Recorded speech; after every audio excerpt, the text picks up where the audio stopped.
Ang kwentong ito ay hango sa totoong buhay. Karanasan ito ni Mandion. Taong 1967, Ninoy Aquino, Negros Oriental.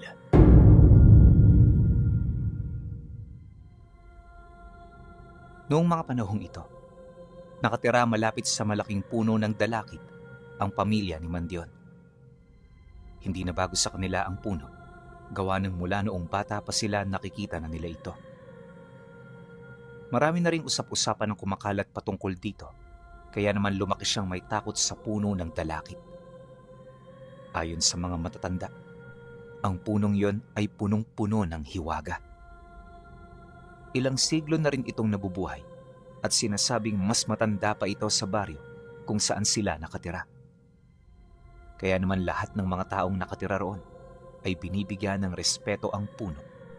Hindi dahil sa masaya silang nabubuhay ito, bagkus ay dahil sa panganib hinggil sa mga nilalang na nakatira sa ilalim nitong bahagi. May nabanggit ding kwento ang tatay niya tungkol sa isang bata na sinapian ng mga tamaw noong nagbibinata pa lamang ito. Matindi ang nangyari sa batang yun, pinuno. Gawa ng sa kasagsagan ng pagsapi, ang mga tamawo ay pilit na pinapalayas ang kaluluwa ng bata sa sarili nitong katawan. Nagawa nila yon dahilan para maako nila ang katawan ng biktima. At nung maisakatuparan na nila ito, wala nang nagawa ang mga albularyong tumutulong dito. Hinayaan na lang nila ang mga bata sa paniniwalang huli na ang lahat. Hanggang sa makalipas ang ilang linggo, ang bata ay biglang nawala. At sa paanan ng puno ng dalakit, naroon ang isang malaking uka, patunay na pumasok yon sa kaharian ng mga tamawo. Labis itong ikinalungkot ng kanyang mga kamag-anak, ngunit wala na silang nagawa kundi tanggapin ang mapait na sinapit ng kanilang anak. At magmula noon, ang takot sa puno ay mas lalo pang lumaki, sa puntong marami na sa mga taga-baryo ang hindi nangangahas na lumapit dito. Ngunit para kay Mandion, ang takot ay para lamang sa mga bagay na hindi naunawaan. Kumbinsido siya na sa kabila ng mga istoryang yon, may maganda pa ring kasaysayan ang puno na tila ba nakalimutan na ng panahon.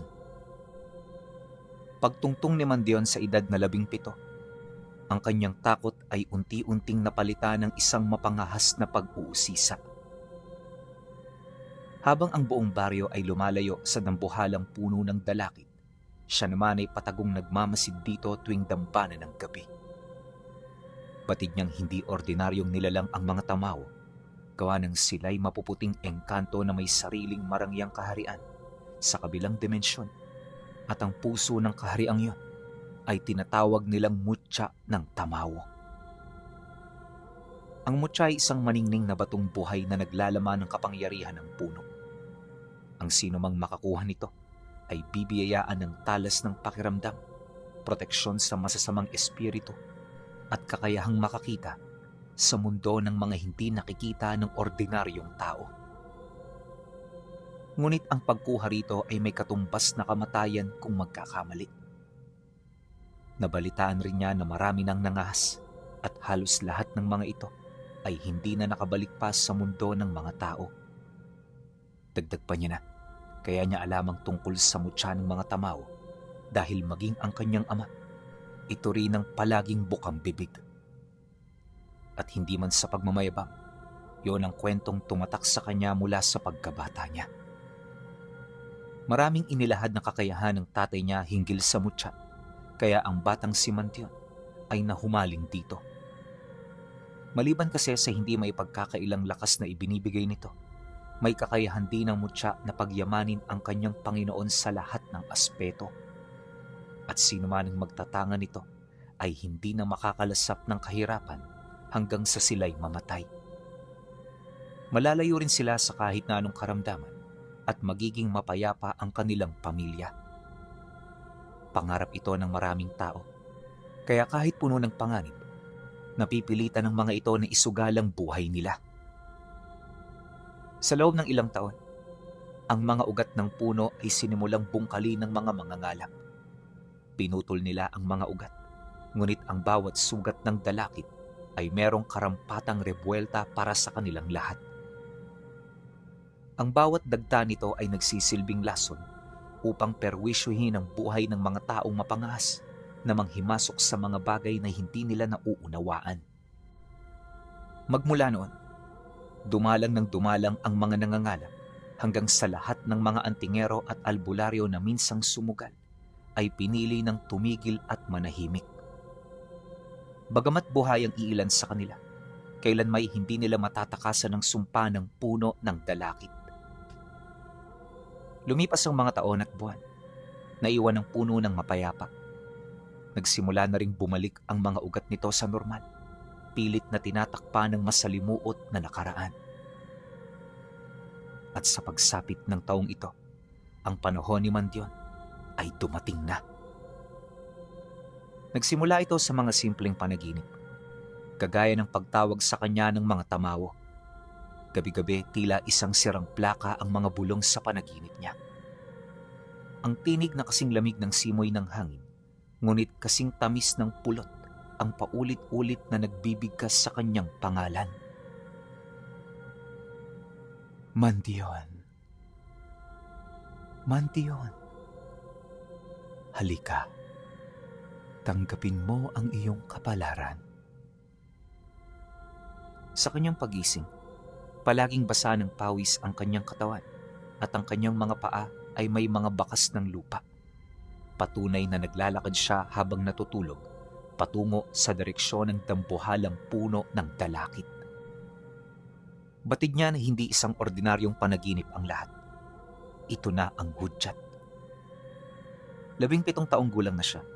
May sapat na lakas at higit sa lahat, may pusong pinatigas ng pagnanais na iangat ang kanyang pamilya sa kahirapan. Ang kwento ng kanyang ama tungkol sa mutya ng tamaw ay hindi lang isang alamat sa kanya. Ito ay naging isang misyon. Pagsapit ng gabi ng itim na buwan, ang panahon kung kailan sinasabing pinakamahina ang harang sa pagitan ng mundo at ng kaharian ng mga engkanto. Bitbit ang isang lumang itak, isang sulo, at ang kanyang matinding pagnanais. Lumabas siya ng bahay nang hindi alam ng kanyang mga magulang. Habang papalapit siya sa puno ng dalakit, ang paligid ay naging bingi sa katahimikan. Nawala ang huni ng mga kuliglig, ang hangin ay naging mabigat, at amoy ng tila nabubulok na mga dahon at kamangyan. Sa paanan ng dambuhalang puno, nakita niya ang sinasabing malaking uka.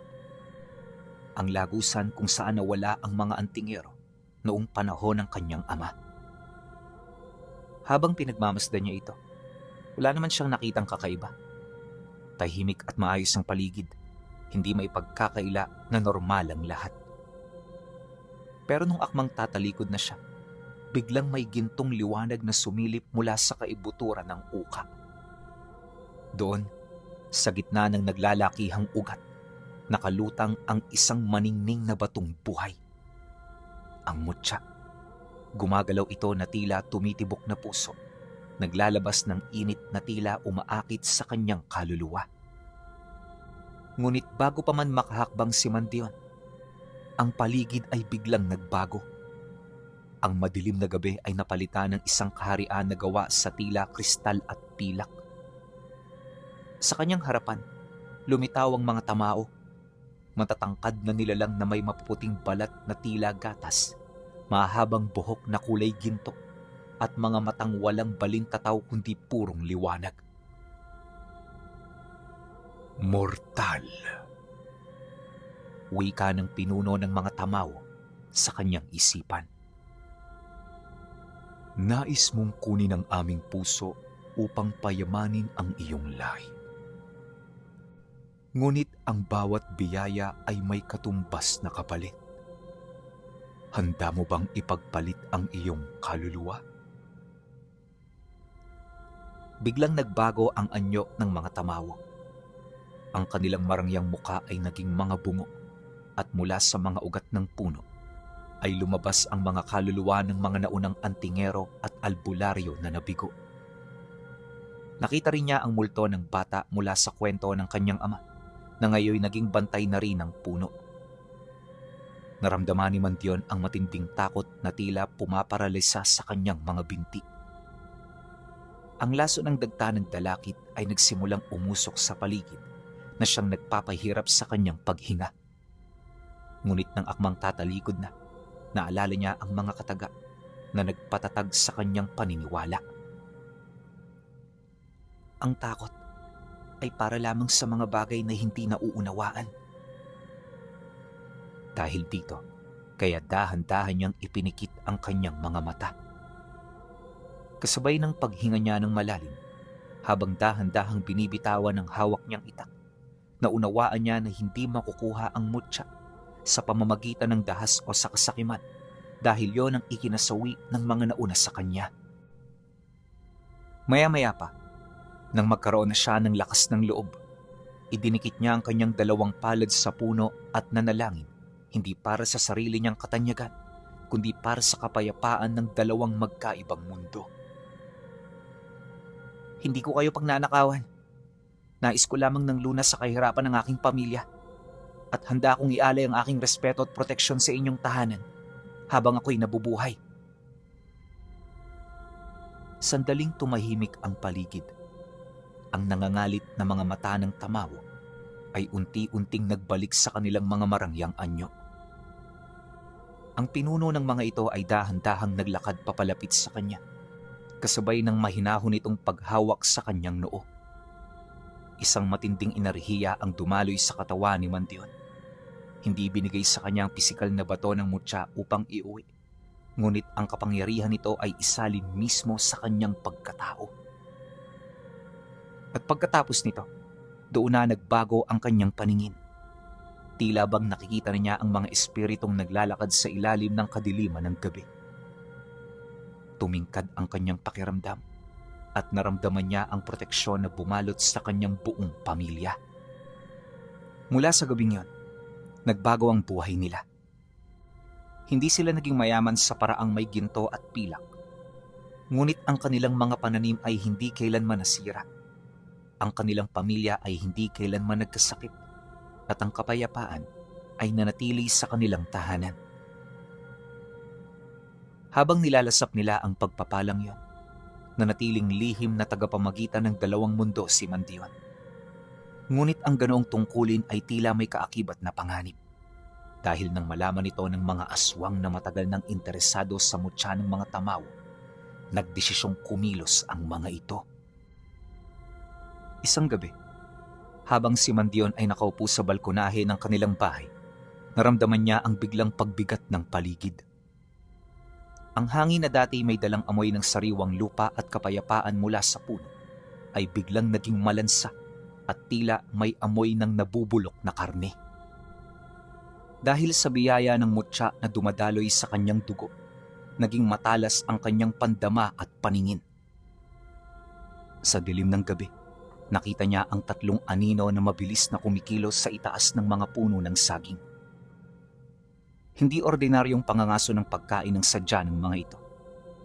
Alam ng mga aswang na ang lakas ng mutya ay wala na sa paana ng puno, kundi nasa loob na ng kanyang katawan.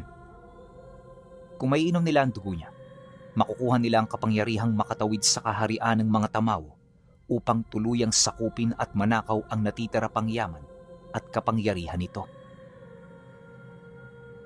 Sa oras din na mapasakamay nila ang aktwal na bato ng mutya, magkakaroon sila ng kapasidad na baguhin ang kanilang mga abilidad at lahi. Magkakaroon sila ng kakayahan na magsilang ng supling na magmumula sa lahi ng mga aswang na hindi saklaw ng kanilang pamilya. Kahit anong uri makukuha nila, basta hawak nila ang bato na nagsisilbing tahanan ng mutya ng mga tamaw. At sa pamamagitan ng kanyang dugo, maibabalik nila sa dati ang kabuuang lakas ng mutya.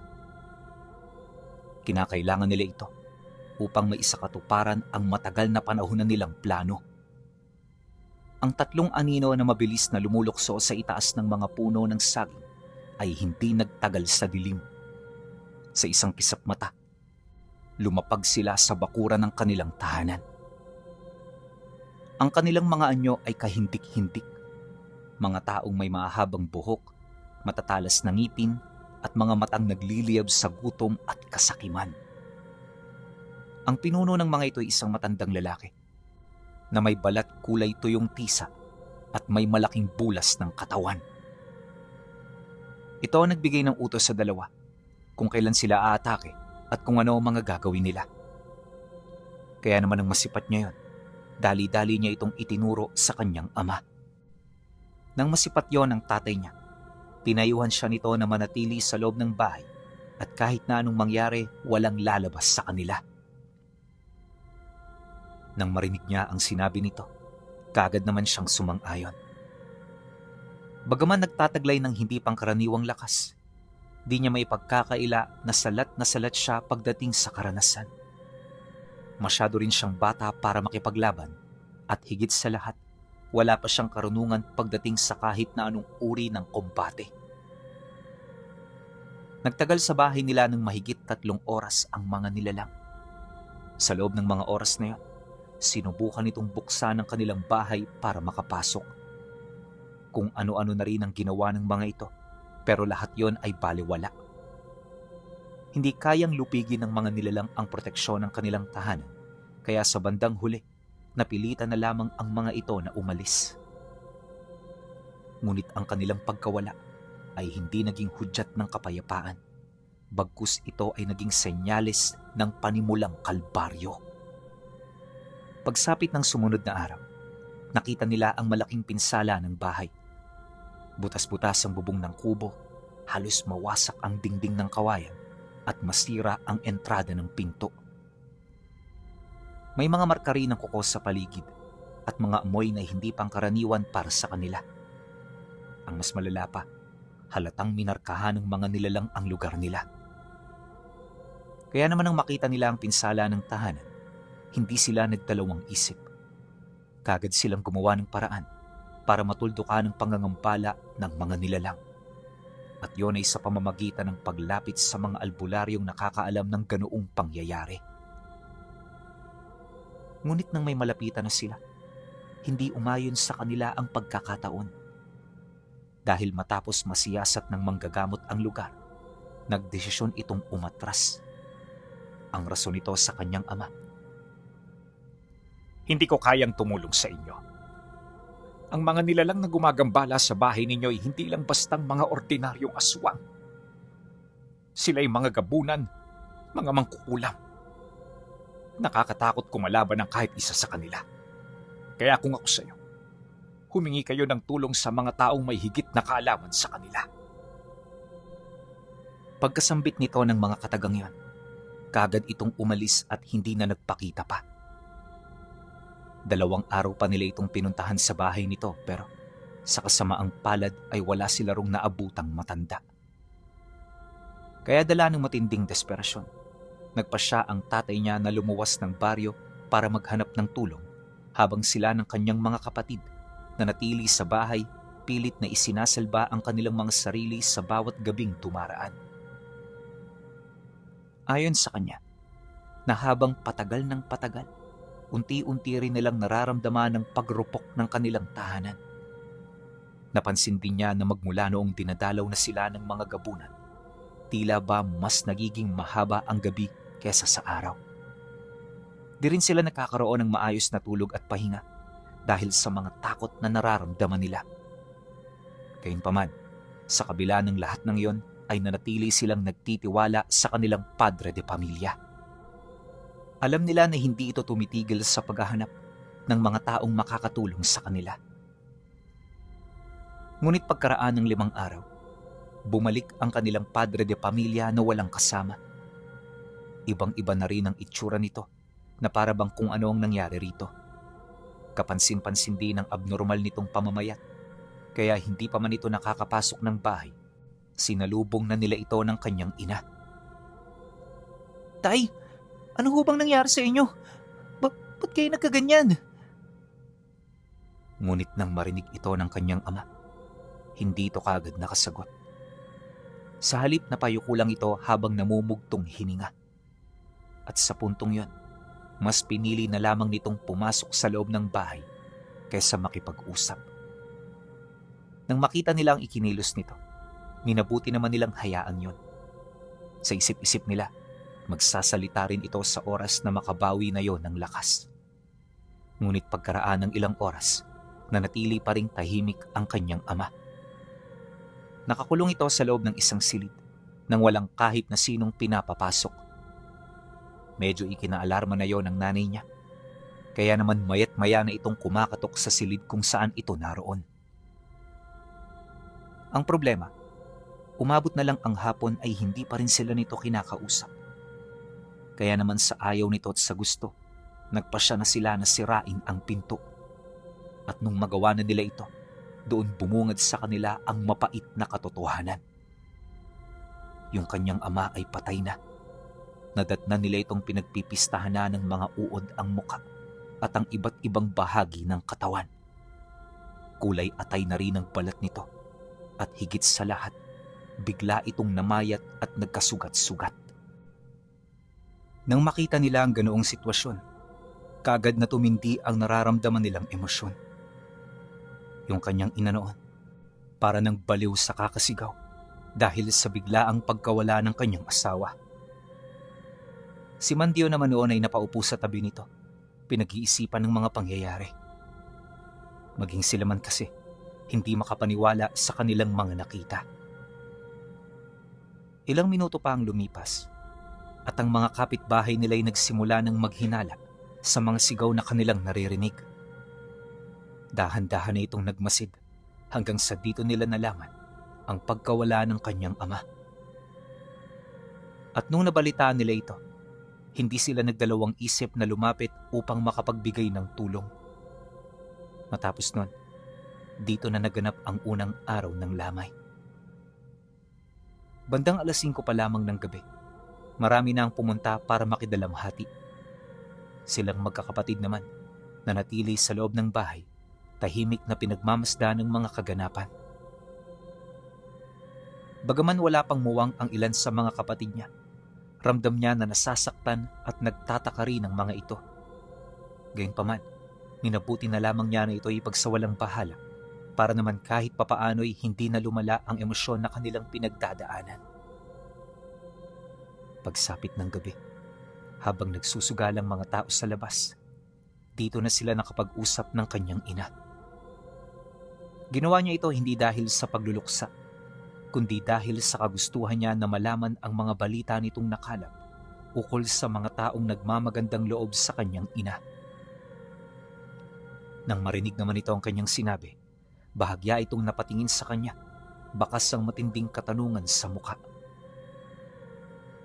Mandion, pwede bang papayapain mo na muna ang isipan ko? Kamamatay lang ng tatay mo. Maawa ka naman. Ngunit nang marinig niya ang sinabi nito, matapang siya ritong sumagot ng, "Tama ho kayo. Pero kung hahayaan natin ang pangyayaring to, hindi natin may bibigay kay ama ang katarungan. Magtiwala kayo, inay. Lahat ng sasabihin ninyo, may magandang pupuntahan."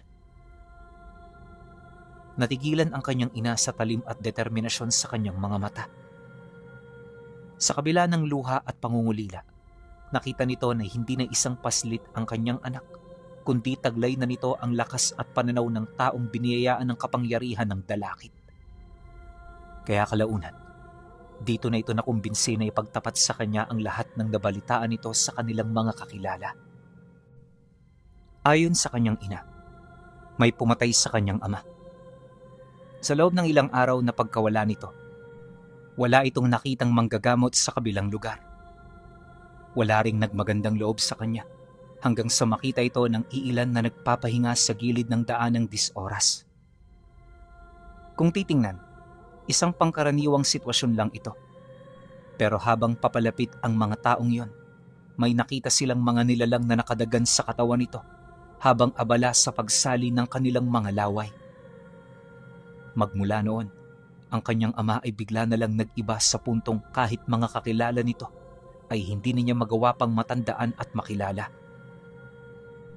Hanggang sa ang mga taong yon ay pinili na lamang na hayaan siya. Nang marinig ni Mandion ang sinabi ng kanyang ina, bigla siyang binalot ng matinding galit. Hindi niya kasi sukat akalain na ang mga taong kilala ng kanilang pamilya ay hahayaan na magkaganon ang kanilang ama. Hindi ito katanggap-tanggap para sa kanya, kaya noon ding mismong gabi, hinanap niya ang mga taong pinangalanan nito. Sigurado siya na makikita niya ito sa loob ng kanilang tahanan dahil ang iilan sa mga yon ay kasabay nilang nagluluksa sa pagkawala ng haligi ng kanilang tahanan. Paglabas niya ng silid, bumungad sa kanya ang iilang mga taong nagbabantay sa labi. Di niya yun pinansin at dali-dali siyang lumabas hanggang sa marating niya ang parte kung saan ang mga tao ay abala sa pagsusugal. Nang makita niya ang mga ito, doon niya nasipat ang mga lalaking pinangalanan ng nanay niya. Masaya itong naglalaro, animoy wala yung nararamdamang pagsisisi man lang. Kaya ang ginawa niya, kaagad niya itong nilapitan. Pagharap nila, dito niya pagalit na ipinagtapat ang ginawa ng mga ito nung makita nito ang kanyang ama na pinagkukumpula ng mga aswang.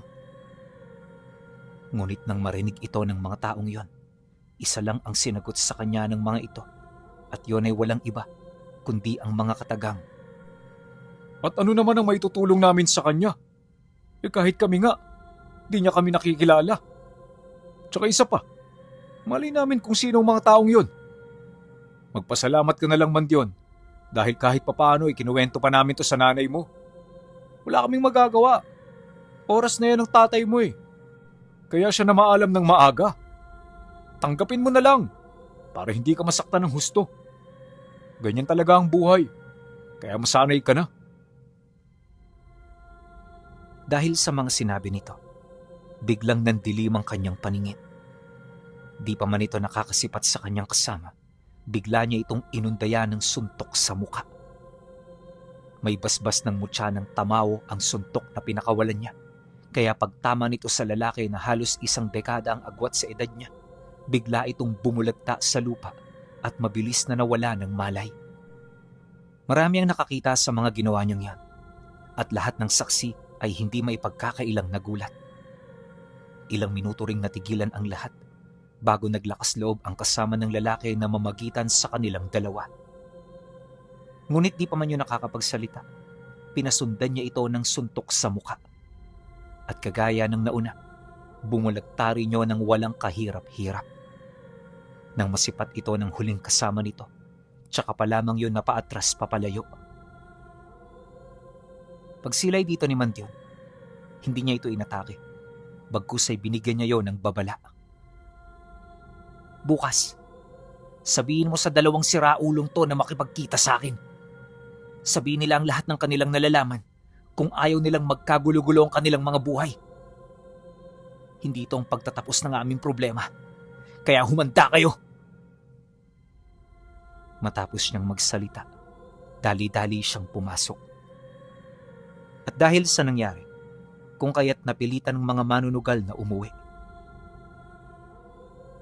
Pagsapit ng hating gabi, pawang pamilya na lamang nila ang naroon. Tahimik na ang paligid at ang tanging naririnig na lang niya ay ang maihinang hikbi ng kanyang ina. Awang-awa man siya rito, sinikap niyang tatagan ang loob niya.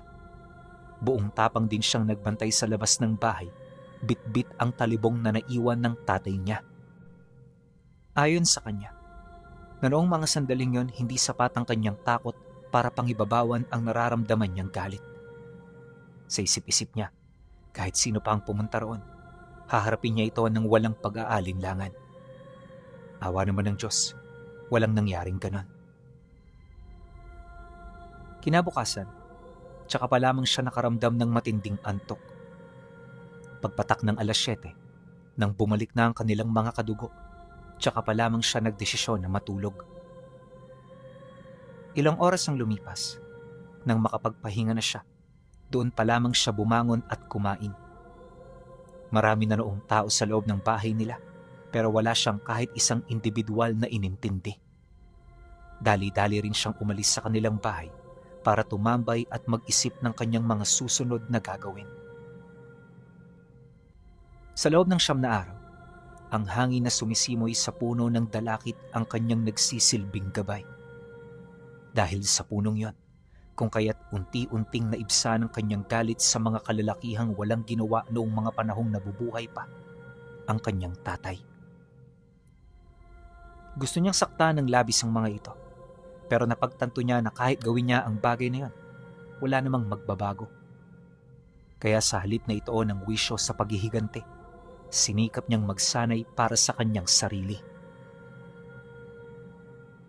Matapos ang libing ng tatay niya, madalas na siya noong manatili sa gubat para magsanay. Walang nakakaalam sa kanyang ginagawa, kaya yung kanyang ina ay hindi maiwasang mag-alala para sa kanya. Mabuti na lang tiwala ito sa kanyang ginagawa at kahit papaano'y meron na rin itong pinagkakaabalahang negosyo na siya mismo ang nagpundar. Sa paglipas ng mga buwan, ang kanilang buhay ay naging tahimik. Hindi na bumalik ang mga nilalang na para bang nakatunog ang mga ito sa kanyang galit na nararamdaman. Ngunit sa kabila ng katahimikang yun, desidido siya na pagbayarin ang lahat ng sangkot. Batid niya na hindi niya ito magagawa nang hindi dumaraan sa matinding pagsubok, kaya sa loob ng ilang buwan, inabot niya ang limitasyon ng kanyang katawan. Lumipas ang 2 taon. Si Mantion ay hindi na ang batang kilala ng marami. Bagaman nasa murang edad pa rin, ang kanyang pag-iisip at talino ay may hahalin tulad na sa isang may edad. Di na rin siya basta-bastang nasisilaw ng kahit na ano, at ang kanyang wisyo ay nakatuon na lamang sa paghahanap ng mga kasagutan. Di rin nawawala sa kanya ang kagustuhan na malaman kung sino ang mga manggagamot na umiwas sa kanyang ama. Kaya naman, nang maramdaman niyang handa na siya, nagdesisyon siya na umalis sa poder ng kanyang ina. Pinaniniwalaan niya kasi na yon ang pinakamabisang gagawin niya sa buhay niya dahil siya lang naman ang habol ng mga nilalang na matagal nang gumagambala sa kanila. Dagdag pa niya na, sa mga oras na yon, may kaugnayan na siya sa pinuno ng mga tamaw na nagtataglay ng pisikal na anyo ng mutya na dumadaloy sa kanyang dugo. Isang hapon, nagkataong pista sa karatig lugar. Alam ni Mantion na may subukan doon ng karga, kaya maaga pa lang umalis na siya sa bahay na tinutuluyan niya. Milya-milya na noon ang layo niya sa kanilang lugar, ganon din sa puno ng dalakit. Ngunit sa kabila nito, wala siyang kaba na nararamdaman. Panatag siyang umalis doon dahil alam niya sa kanyang sarili na ligtas ang puno sa mga kalaban, ganon din ang kanyang pamilya. Marami siyang ginawang pamamaraan para masigurado ito, kabilang na ang pagbibigay ng kakapiranggut niyang wisyo sa mga kaibigan niyang engkanto.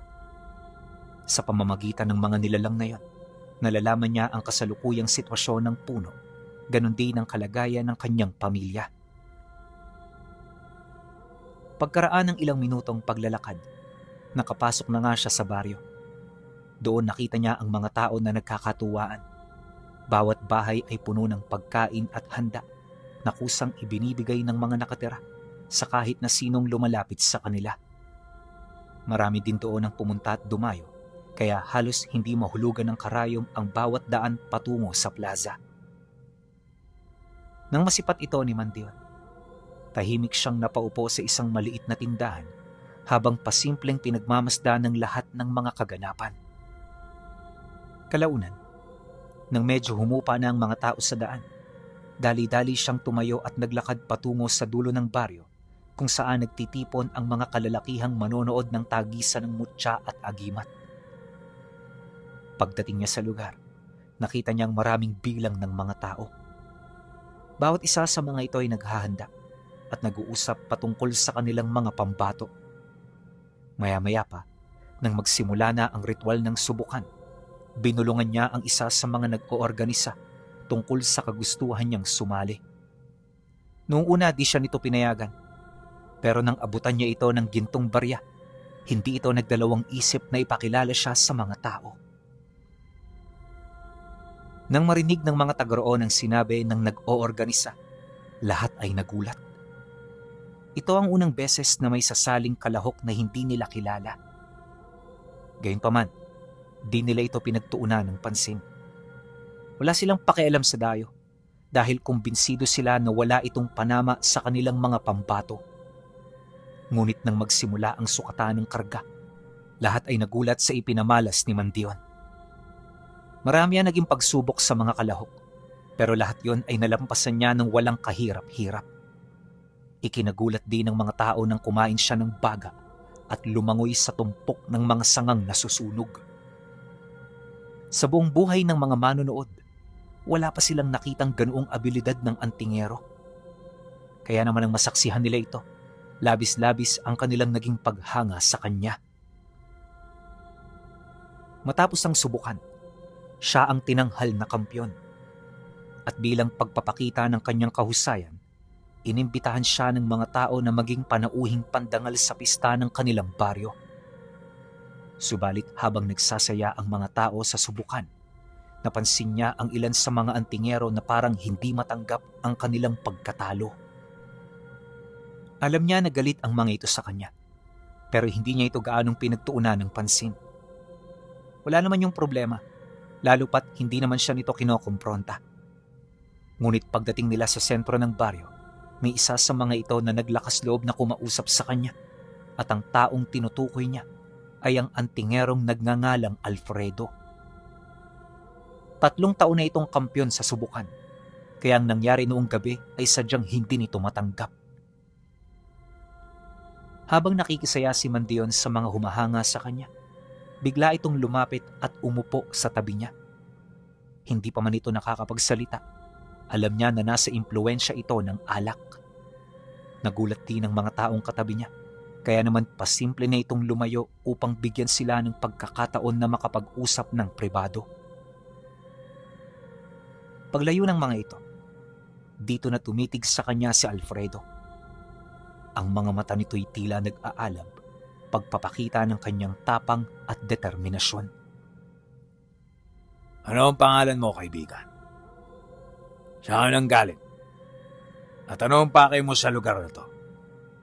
Batid ko na hindi ka isang ordinaryong tao. Nasaksihan namin ang kakayahan mo. At maniwala ka sa akin, wala pang nakagawa ng ganun dito. Nang marinig naman ni Mandion ang sinabi ng antingero, napangiti lang naman siya habang sumasagot dito ng, "Tsamba lang yun, kaibigan. Huwag mo masyadong damdamin." Akala ni Mandion magiging magandang biro yun sa taong katabi niya, pero nagkamali siya. Dahil sa oras na narinig nito ang kanyang sinabi, bigla nitong hinugot ang kanyang talibong, sabay akmang taga nito sa kanya. Subalit di pa man ito nakakalapit sa kanyang balat, sa pamamagitan ng isang buhay na salita, bigla itong bumigat hanggang sa tumarak na ito sa lupa kung saan nakatayo ang antingero. Mabilis itong bumaon sa kaliwang paa niya, na dali-dali naman itong tinangka na hugutin. Ngunit sa kasamaang palad, hindi sapat ang kanyang lakas. At habang patuloy siyang nagpupumiglas, mas lalo lang lumalala ang sakit na kanyang nararamdaman. Maya-maya pa, sa sobrang hapdi ng pinsala nito, napaluhod ito sa lupa habang umiiyak. At sa pagbaling nito ng tingin sa kanya, abot langit ang pagmamakaawa nito na hugutin na ang talibong na nagbibigay ng kalbaryo sa kanya. Nang marinig naman yun ni Mandion, di niya ito kagad sinunod. Sa halip, pinili niyang bigyan muna ito ng leksyon upang ito'y matuto. Ang mga antingerong may malalim na karunungan ay matutong tumanggap ng kanilang kahinaan. Marunong silang tumingin at humanga sa abilidad ng iba. Hindi katulad mo na may baluktot na pag-iisip. Kaya ka nagkakaganyan dahil sa sarili mong pag-uugali. Pinababayaan mo na lamunin ng inggit at pagkaganid ang iyong mga karga. Kaya sila iniiwasan ng mga gabay nila. Oo, mahusay ka. Pero marami kang wala sa sarili mo na meron ako. At yan ang kahinaan at pagkakamali mo. Ngunit sa halip na makaunawa, tila ba mas lalong kumulo ang dugo ng antingero. Hindi nito kayang lunukin ang kanyang sinabi, kaya kaagad ito na tumayo at nagsimula ng maghamon. Minura-mura rin siya nito ng paulit-ulit habang walang sawang kumukuha ng atensyon sa mga tao. Kaya naman nang marinig ito ni Mandion, Nagdesisyon siya na patulan na rin ito para matuto. Sa punto kasing yan pinuno, muli niyang naisip ang nangyari sa kanyang ama bago iyon tuluyang binawian ng buhay. Dahil sa mga ganoong uri ng antingero, dahil sa mga ganoong pag-uugali, kaya yun namatay. At yon ang ayaw niyang mangyari sa kanya o sino man sa miyembro ng kanyang pamilya. Pagtayo niya sa kanyang kinauupuan, kagad siyang lumapit dito nang walang kahit na anong emosyon sa mukha. Kaya naman nang makita ito ng antingero, nakaramdam ito ng kilabot sa kanyang pagkatao. Alam nito sa mga sandaling yon na seryoso na si Mandion, kaya hindi pa man ito nakakagawa ng hakbang, naghanda na ito. Bakit ka naaalarma, kaibigan? Wala pa naman akong ginagawa ah. Huwag kang mag-alala, hindi kita sasaktan. Kakausapin lang kita. Ngunit sa halip na maniwala, tila bang mas naging duda pa ito sa kanya. Yun bang parang ipinapakita nito na marunong siyang tumabla ng tao kahit hindi kalaban ang ginagawa nitong pagtrato. At para kay Mandion, isa yung malaking insulto. Kaya walang sabi-sabi, kagad niyang ibinuka ang kanyang palad at hindi pa man niya nahahawakan ng talibong, lumipad na ito patungo sa kanyang kamay. Nang mahawakan niya na yon ng mahigpit, itinuro niya ito sa antingero habang nagwiwika ng, "Isang malaking kabastusan ang ginawa mo sa akin. Hindi ko yun mapapalagpas. Kaya sa gabing ito, hinahamon kita ng duelo."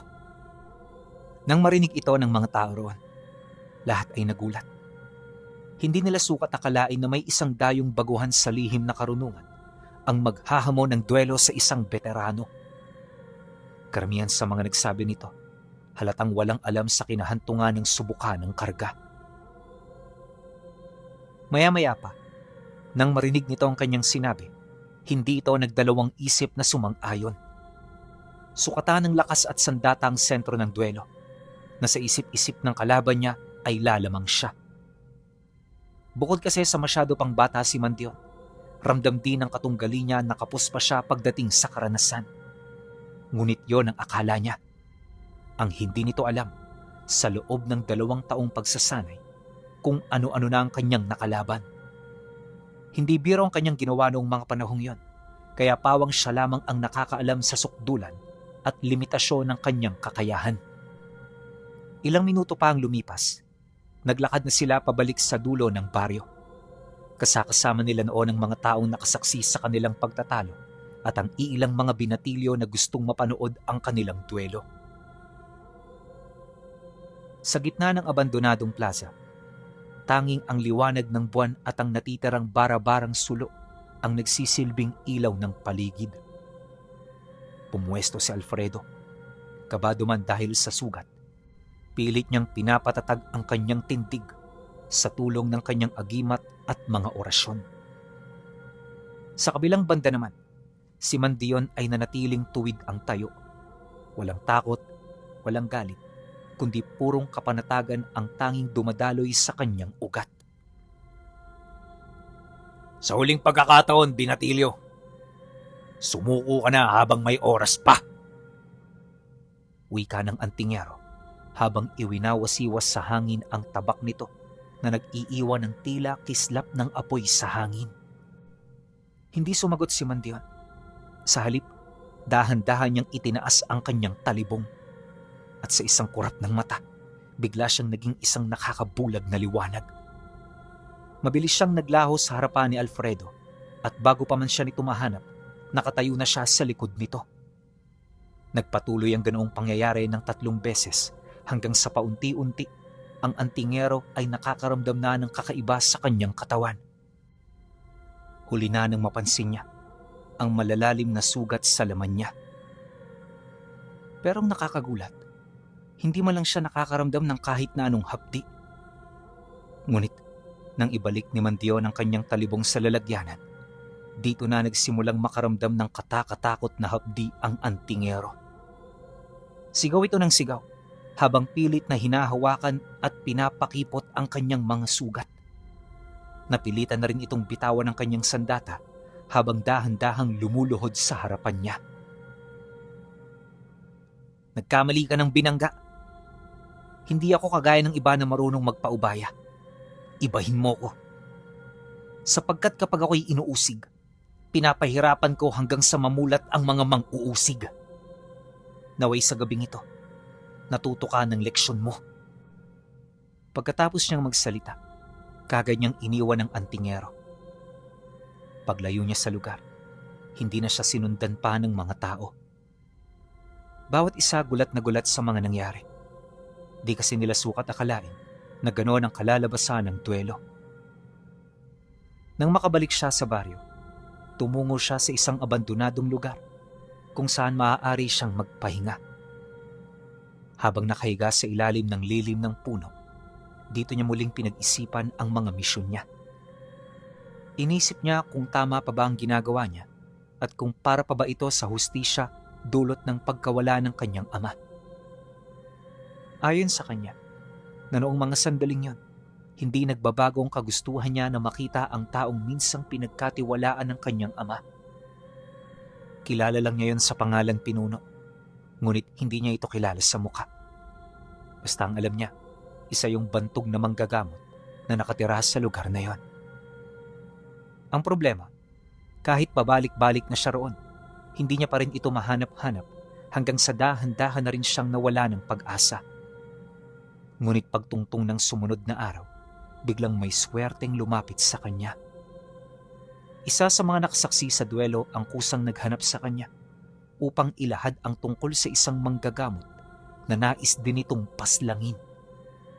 At ang rason ng lalaking yon ay dahil sa ginawa nitong kapabayaan sa kanyang asawa noong binabalot pa ito ng malubhang karamdaman. At nang pangalanan ng lalaki ang manggagamot, nagulat si Mandion sa kanyang narinig. Walang duda, yun din ang taong hinahanap niya. Kaya naman walang sabi-sabi, kagad niyang ipinagtanong kung saan ito matatagpuan. At nang marinig ito ng lalaki, sumagot ito sa kanya ng, Sa paanan ng bundok nakatira si Tandang Naryo. Malayo pa siya rito, pero araw-araw marami siyang ginagamot. Bantog siya rito sa aming lugar. Kahit maraming tao nagsasabi na hindi maganda ang kanyang pakikitungo sa mga pasyente niyang nangungulit sa kanya. ganun ba? Sige, samahan mo ako. Tamang-tama to. Meron din akong kailangan sa kanya. Nang marinig ito ng lalaki, taus-puso ang kanyang naging pasasalamat. Matapos ang kanilang pag-uusap, kagad silang naglakad papalabas ng baryo hanggang sa maabot na ng kanilang paningin ang mismong lugar na tinitirhan ng matandang senaryo. Malayo pa lang ramdam na niya ang kakaibang enerhiyang nagmumula sa bahay nito. Parang pamilyar, parang may kaugnayan sa kanyang ama. Pinaghalong galit at pagkabahala ang naramdaman niya. Gusto niya ito kagad kumprontahin, ngunit ayon sa kanyang kasama, kinakailangan pa nilang maghintay sa pag-alis ng mga pasyente nito. Hindi sila pwedeng tumungo roon at makipaggulo, lalo pat marami ang umaasa rito. Kaya naman nang marinig ito ni Mandion, wala siyang nagawa kundi ang sumang-ayon. Mahigit ilang oras silang naghintay sa patag hanggang sa sumapit ang gabi. Pagtalikod ng araw sa lupa, dito na sila nagsimulang umusad. Walang kain-kain, pero hindi nakakaramdam ng kahit na anong gutom. Pagdating nila sa tahanan ni Tandang Naryo, nakita nila na ilang mga tao na lamang ang naghihintay sa labas nito. Kaya naman hindi na sila nagdalawang isip na makipila. Maya-maya pa, nang lumabas ang huling pasyente nito, dito na rin nila nakita ang matanda. Unang tingin pa lang nakaramdam na siya ng kung anong galit. Indikasyon na ito nga ang taong nagpabaya sa kanyang ama. Dahil sa ganoong pakiramdam, kung kaya't kaagad niya itong tinitigan ng mata sa mata hanggang sa nagkusa ng lumapit sa kanya ang matanda. At bakit parang ang sama naman ang titig mo sa akin, Apo? Meron ba akong ginawa na hindi maganda sa iyo? Ngunit di pa man siya nakakasagot, biglang sumingit ang lalaking humingi sa kanya ng tulong. Kagad nitong pinagmumura ang matanda, kaya si Tandang Naryo ay hindi na rin nakapagpigil. Di pa man ito tapos sa pagsasalita, bigla itong hinataw ng basto ng matanda. Kagad itong tumama sa ulo na kung saan pagyuko nito, sinundan ito ng malakas na pagsipa na siyang nagpatilapon dito. Kagad na nawala ng malay ang lalaki at nung makita ito ni Mantion, di na siya nag-alangan na makisawsaw. Subalit nang mapansin ng matanda ang kanyang pagkilos, siya naman ang napagbalingan ng galit nito. Ngunit paghataw nito ng baston sa kanya, bigla niya itong nahawakan ng walang kahirap-hirap. Ikinagulat yon ng matanda pinuno sa kadahilanang ang bastong yon ay hindi lang isang simpleng sandata. May mga kaakibat itong dasal at hindi ito basta-bastang mapipigilan ng mga pangkaraniwang taong walang alam sa lihim na karunungan. Dahil dito, kung kaya't napatanong sa kanya ang matanda. Aba, sino ka bang talaga? Nang marinig ito ni Mantion, biglang kumunot ang itsura niya kasabay ng pagsagot niya rito ng, "Ako ang anak ng taong hindi mo tinulungan noon. At ngayon nakita na kita. Napapanahon na para maningil ako sa iyong mga pagkakasala." Dahil sa kanyang sinabi, hindi ito kagad na pumayag. Mabilis siya nitong sinunggaban hanggang sa magpang-abot na silang dalawa. Ginawa ng matanda ang lahat ng makakaya niya.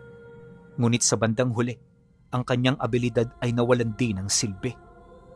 Sa harap ng mutya ng mga tamaw, naging parang isang ordinaryong tao lang ito. Di pa nakontento si Mantion, harap-harapan niyang pinarupok at winasak ang lahat ng karga ng matanda. Pagkatapos nun, nang tuluyan na itong makaramdam ng panghihina, tsaka niya ito tinantanan habang paulit-ulit na sinasalo ang isang itim na bote sa kanyang kanang kamay. "Alam mo ba kung ano ito, Tandang Naryo? Ito ang ginagamit kong pambulag sa mga gabunan na sumusunod sa esensya ng hawak kong mutya. Sa pamamagitan nito, hindi nila ako masusundan. Pero sa oras na winasa ko to, kagad nilang matutunto ng aking kinaroroonan. Halos 3 taon ko itong itinago, Tandang Naryo. Itinago ko ito ng ganong katagal para sa pagkakataong ito." Pagkasambit niya ng mga katagang yon, di siya nagdalawang isip na bitawan ang bote. At nang lumagpak ito sa lupa, kagad itong nagkapira-piraso. Kumalat sa paligid ang mga likidong nasa loob nito, kasabay ng kanilang pagrinig ng malalakas na alulong ng aso. Sa puntong yon, kahit matinding pinsala ang tinamo ng matanda, hindi nito maiwasang magtanong. Ano ang ginawa mo? Sino ang tinawag mo? Ngunit imbis na sumagot, tinawanan lang niya ito, sabay mabilis dito na tumalikod.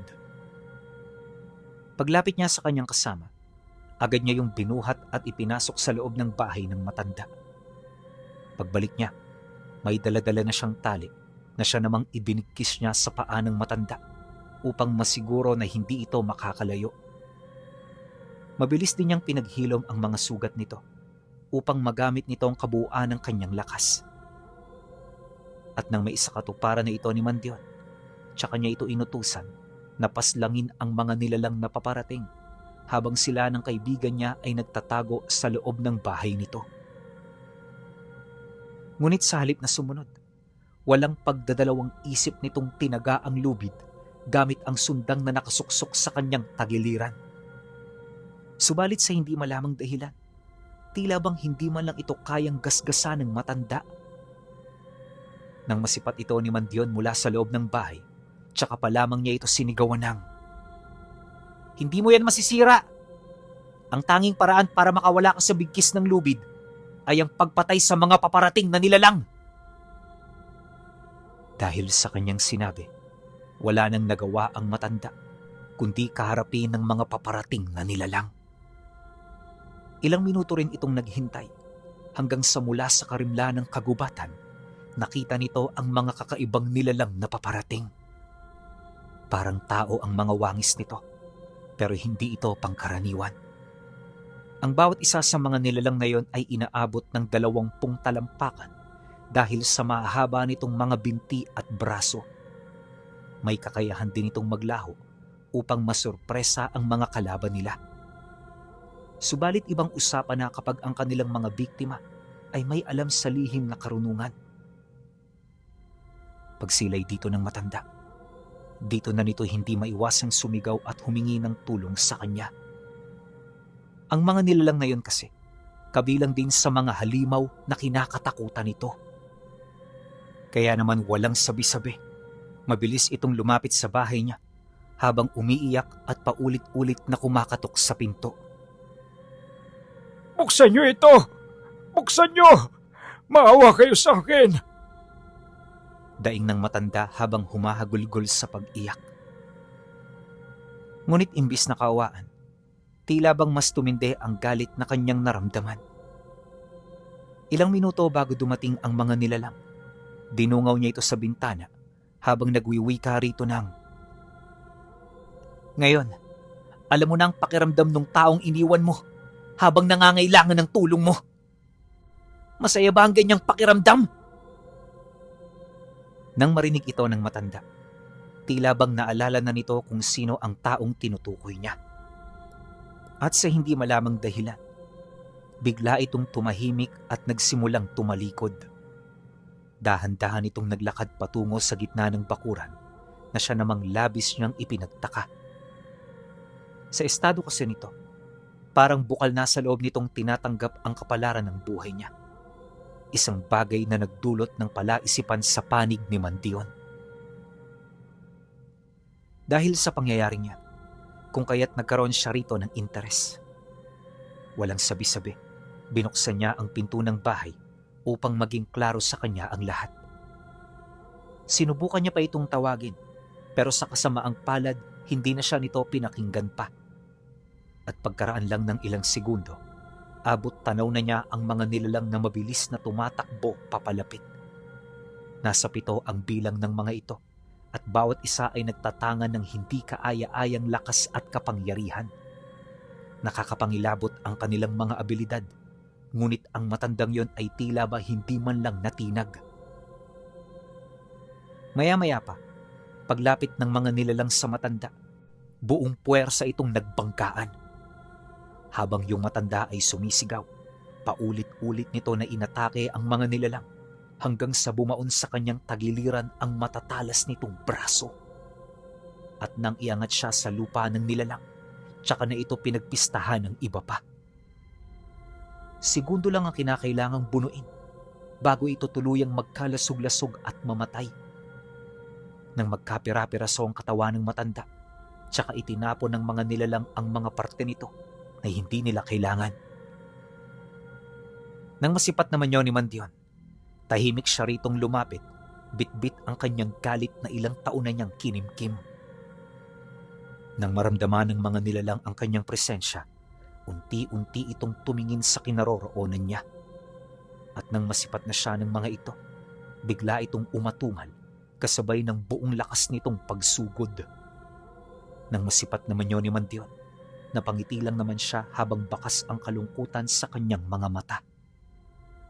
Dahan-dahan niyang inilabas ang kanyang talibong at nang magpang-abot na sila, buong puwersa niya itong nilabanan. Sa unang pagsalubong, naramdaman niya ang lakas ng mga nilalang, ngunit hindi ito sapat upang siya ay matalo. At sa loob ng ilang minutong pakikipaglaban niya rito, ginawa niyang lahat upang saktan sa pinakabrutal na paraan ng mga nilalang. Nang magdulot ng malulubhang pinsala ang armas na hawak niya, tsaka pa lamang niya ito inatrasan. Pagdistansya niya rito ng bahagya, nakita niya ang ilan sa mga nilalang na nakabulagta na. Yung iba, putol-putol na ang parte ng katawan, habang ang iba naman ay may malalalim na hiwa mula ulo hanggang bewang. Nagkalat din sa paligid ang piraso ng kanilang mga katawan at halos maligo na siya sa dugo ng kanyang mga kalaban. Ilang taon ko tong tiniis. At sa wakas, natupad na rin ang aking pangarap. Ang sabay kayong pahirapan, alang sa hustisyang hinahangad ng aking ama. Pagkasambit niya ng mga katagang yon, tsaka niya isinagawa ang huling paglusob. Paglapit niya sa mga nilalang, walang patid niya itong pinagtatataga, hanggang sa mapugutan niya yon ng ulo. At nung mapaslang na niya ang mga ito, tsaka siya bumalik sa loob ng kubo para magpahinga. Pagtungtong ng alauna ng madaling araw, iniwan niya roon ang lalaki upang magsilbing saksi sa mga nangyari. Ikinuwento niya rito ang lahat upang may istorya itong maibabahagi sa lahat ng kanyang mga kakilala. 2 araw ang lumipas. Si Mandion ay nakauwi na. Labis itong ikinatuwa ng kanyang ina, ganon din ng mga kapatid niya. Ngunit sa kabila nito, parang may kulang pa rin sa pagkatao niya. Aminado si Mandion na kahit nagawa niya ang bagay na matagal nang isinisigaw ng kanyang puso, tila bang hindi pa rin ito sapat. Ilang buwan din siyang naghanap ng kasagutan bago niya muling makausap ang hari ng mga tamawo. At ang inilahad nito sa kanya ang nakapagpabago ng buhay niya. Kaya hindi mo maiwaklit ang pagsisisi kahit natupad mo na ang mga pangako mo ay dahil sa panghihinayang at pangungulila mo. Napapanahon na para palayain mo ang iyong sarili. Palayain mo ang iyong kaluluwa at sinisigurado ko sa iyo, magiging masaya ka. Nang marinig niya ito, nagbago ang pananaw niya sa buhay. At magmula noon, ang lahat ng nararamdaman niyang kulang ay napunan. Kalaunan, nang maghilom na ang sugat ng kanyang puso, tsaka siya nagdesisyon na gawin ang nais ng mga tamawo. Nagsilbi siyang bantay ng puno, ganon din ang pag-asa at tanglaw ng mga taong may malubhang karamdaman sa mga katawan nila. Lumipas pa ang ilang taon. Ang kanyang pangalan ay naging Bantog. Nakilala siya sa maraming dako bilang isang mahusay na manggagamot. Pero alam niyo ba, na sa kabila ng lahat ng iyon, misteryo pa rin para sa mga tao kung ano ba ang taglay niya. Tanging ang malalapit lamang niyang mga kamag-anak ang nakakaalam sa tinatangan niya na kung tawagin ay Mutya ng Hari ng mga Tamawo.